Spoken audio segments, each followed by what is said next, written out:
Hello मेरे साथियों, विद्यार्थियों, रसगुल्लो रसमलाइयों, कैसे हो आप सब। आशा करता हूं एकदम मस्त होंगे, स्वस्थ होंगे, बिंदास होंगे और घर पर अच्छे से पढ़ाई कर रहे होंगे।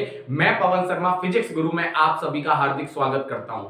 तो साथियों, हम पिछली वीडियोज में आपने देखा भी होगा यूट्यूब चैनल पे कि BSc second same matrices and differential equation part A हम डिस्कशन कर रहे थे और हमारी कुछ वीडियोस आप तक पहुंच गई थी। इसी के साथ साथ हम ज्योमेट्री वाली part B, BSc second semester part B geometry के भी आज सिलेबस डिस्कशन करने वाले हैं और इसी के पैरेलल ही ज्योमेट्री की क्लासेस भी आपकी चलती रहेंगी। तो आज हम किसकी डिस्कशन करेंगे? सिलेबस का डिस्कशन करेंगे। किसका?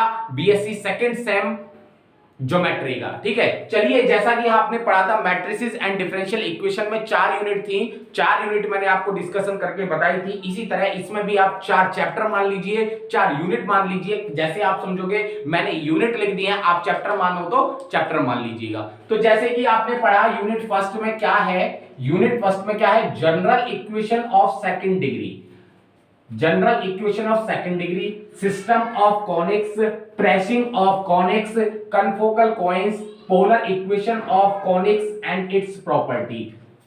तो इन टॉपिक्स को हम, जैसे यूनिट में तो इनको एक एक टॉपिक नाम से दिया हुआ है, बट जब हम पढ़ेंगे इनको तो अलग अलग टॉपिक वाइज और इनके टॉपिक के साथ साथ क्वेश्चन डिस्कस करने वाले हैं। बहुत ही इंटरेस्टिंग होने वाला है ये ज्योमेट्री वाला पार्ट है। आपने कुछ तो आपको 12th का भी मिलेगा इसमें और कुछ हम ग्रेजुएशन लेवल का अच्छे से पढ़ेंगे। ठीक है, चलिए, जैसे कि यूनिट सेकंड है 3 डायमेंशनल कोऑर्डिनेट। जैसे 3 डायमेंशन तो आपने पढ़ी थी, लेकिन इसमें और थोड़ा सा मॉडिफिकेशन होकर ग्रेजुएशन में आपको मिलने वाला है। प्रोजेक्शन एंड डायरेक्शन कोसाइन, जैसे प्रोजेक्शन एंड डायरेक्शन कोसाइन आप 12th में पढ़ते हो, 12th में भी तो पढ़ते हैं। 3 डायमेंशनल ज्योमेट्री में हम क्या पढ़ते हैं? Projection, direction, cosines, 3 dimensional coordinates, plane, ये सब हम कहां पढ़ते हैं? स्ट्रेट लाइन इन 3 डायमेंशन, सब हम 12th में पढ़ के आ चुके हैं। बस यहां कुछ पार्ट 12th से रिलेटेड भी होगा और कुछ हम मॉडिफिकेशन करके ग्रेजुएशन लेवल का भी पढ़ने वाले हैं।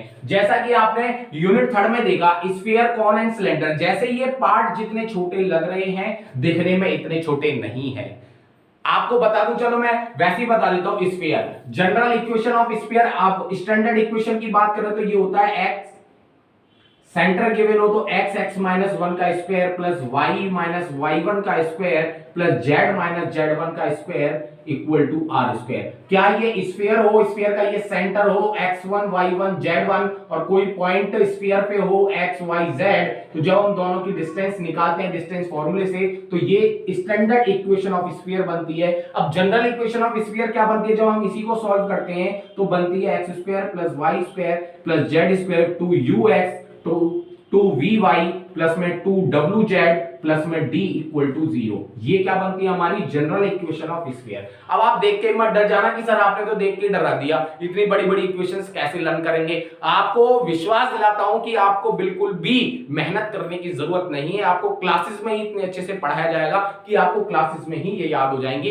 इतने क्वेश्चन इनके साथ साथ कराए जाएंगे कि आपको कुछ भी अलग से पढ़ने की जरूरत नहीं है। आप इनको पढ़ लोगे तो गारंटी के साथ पेपर में एक भी क्वेश्चन आपका रहने वाला नहीं है।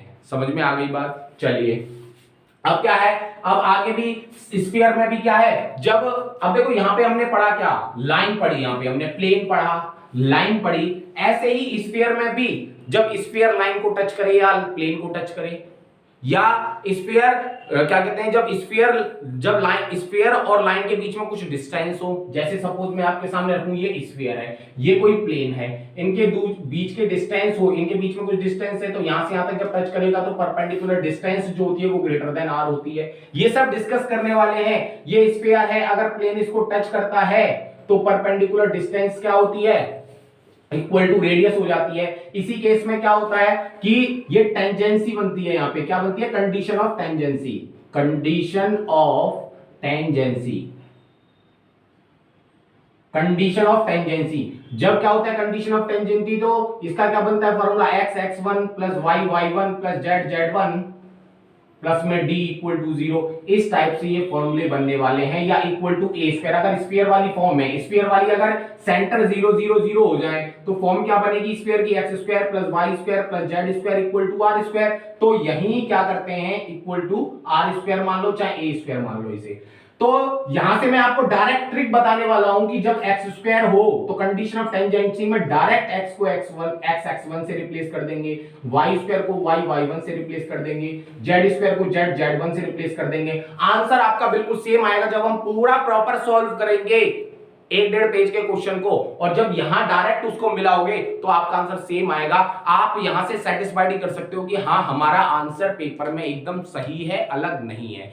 ऐसे ही सेम इसी में बहुत सारे हैं, जब टू स्फीयर एक दूसरे को टच करें, टू स्फीयर एक दूसरे से दूर रहें, टू स्फीयर एक दूसरे को कट करें, और टू स्फीयर जब इंटरनली टच करें, ये सारी कंडीशंस स्फीयर में। लग तो ऐसा रहा है कि स्फीयर जरा सा है, 6 वर्ड का है स्फीयर, लेकिन इस स्फीयर में अंदर बहुत कुछ छुपा हुआ है। ऐसी सेम कोन है, कोन भी ऐसे ही है, सिलेंडर भी ऐसे ही है। तो इन सब में अंदर लग तो ये छोटे छोटे रहे, लेकिन ये ब्रॉड चैप्टर हैं और आने वाले भविष्य में भी ये आपके काम आने वाले हैं। अगर जैसे बहुत सारे बच्चे टीचर बनेंगे तो यहां से आप पढ़ोगे, टीजीटी पीजीटी मैथ्स की तैयारी करोगे। जब मैथ्स की तैयारी करोगे तो ये चैप्टर सारे आपको वहां पे प्रिपेयर करने पड़ेंगे। तो इससे अच्छा है कि जो टीचिंग लाइन में जाना चाहते हैं वो अभी से मेहनत करें, ठीक है। आगे भविष्य में आपको जरूरत नहीं पड़ेगी मेहनत करने की, क्योंकि यही सारे चैप्टर टीजीटी पीजीटी में पूछे जाते हैं। समझ में आ रही है बात। बाकी हम कॉम्पिटिटिव लेवल का साथ साथ पढ़ाते रहेंगे, आपको बताता रहूंगा कि ये किस एग्जाम में पूछा जाता है, कहां पूछा जाता है, हर तरीके से हम सपोर्ट करते रहेंगे आपके साथ में, ठीक है। ऐसे ही क्या है, यूनिट 4 में है, यूनिट 4 क्या कहती है, सेंट्रल कॉनिकॉइड,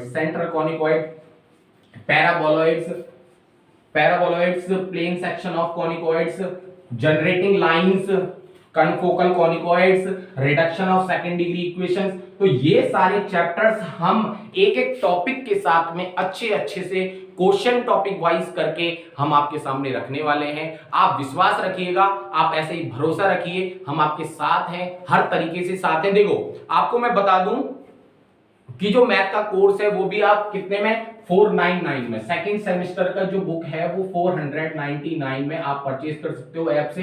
ऐप भी प्रिपेयर हो गया है, आपको बता दिया जाएगा कैसे परचेज करना है। दोनों बुक आप अगर ऑफलाइन में भी पढ़ोगे ऑनलाइन में भी पढ़ोगे, आपको बहुत सारे कोर्सेज हैं, बहुत सारी क्लासेस हैं जो आपको एक बुक ही 1200 हजार में करा रहे हैं, लेकिन यहां हमने आपके लिए बहुत ही कम अमाउंट में रखा हुआ है 499 में, ठीक है। आपको बता दिया जाएगा कैसे परचेज करना है, कैसे क्या करना है। तो आप भरोसा रखिए, आपको इतना अच्छा प्रोवाइड किया जाएगा, इतना अच्छे से पढ़ाया जाएगा कि आप दूसरे चैनल से कंपेयर कर लेना, आप जहां पढ़ते हो वहां कंपेयर कर लेना, आपको यहां सबसे बेस्ट दिया जाएगा फिजिक्स ग्रुप पे। समझ में आ रही है। तो ऐसे ही भरोसा रखिए, बने रहिए हमारे साथ में। आशा करता हूं, विश्वास करता हूं कि आपको अच्छे से समझ आ रहा है, और कमेंट करके बताया करिए कि हाँ हमको समझ आ रहा है। कहीं कोई डाउट है तो वो बताइएगा, सारी समस्याओं का आपका समाधान फिजिक्स ग्रुप पर आपका हो जाएगा, ठीक है। चलिए ऐसे ही बने रहिए। नमस्कार, शुभ संध्या, सभी खुश रहें, मस्त रहें।